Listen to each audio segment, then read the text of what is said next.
Je m'appelle Yaloha. Je viens d'un peu partout, mais ma passion pour le droit ne m'a jamais quittée. Ce soir, je ne suis pas ici pour plaider ou faire un débat, mais pour vous convaincre.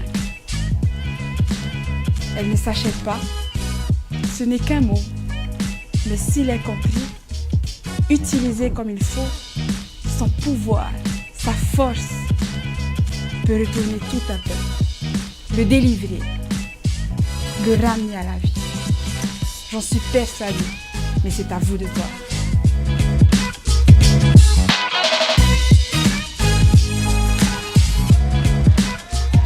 Allez, justement, accueillons mademoiselle Yaloha et elle va nous parler de la liberté.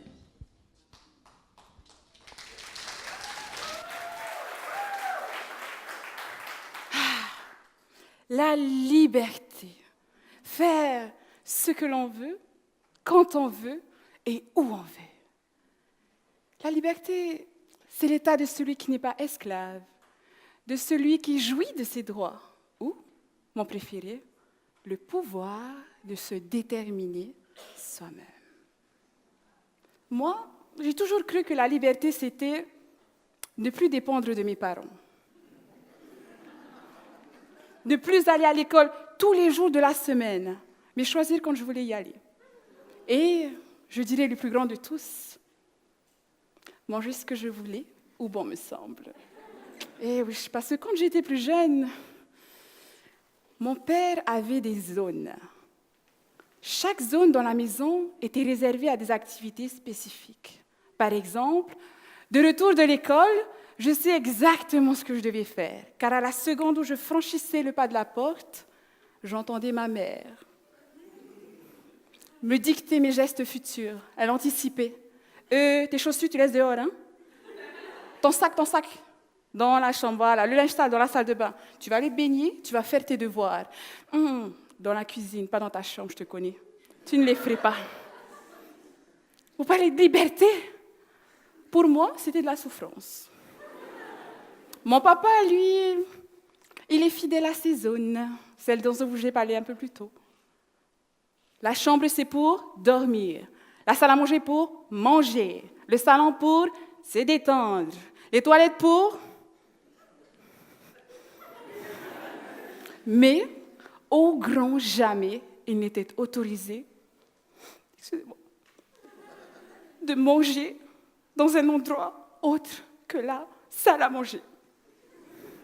C'est pour cela qu'il m'arrivait de me révéler, en silence. Mais, il avait le flair. Lei, la chambre, ça sert à quoi? Dormir? Oui, sors de là. C'était là ma conception de l'esclavage et de la captivité. Si. Mais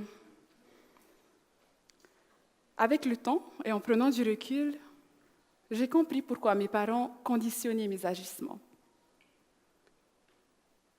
Parce que je n'étais pas seule. J'avais mon grand frère et ma petite sœur.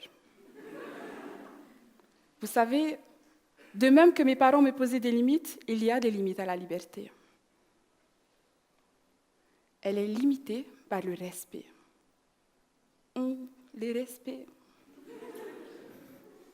Le respect envers ses aînés, le respect envers notre entourage et le respect envers nous-mêmes. Me direz-vous, liberté, respect, quelle contrainte? Non, il faut qu'ils soient ensemble. Vous savez pourquoi? Parce que lorsque la limite du respect est franchie, surgissent les démons et les ennemis de la liberté. Les addictions. Drogue, alcool, sexe, réseaux sociaux, télénovelas. Faut arrêter. Mais il y a aussi des atteintes au respect, comme les violences conjugales, le racisme, l'homophobie, l'inceste. Une liberté sans contrainte, me diriez-vous? Non. Pourquoi?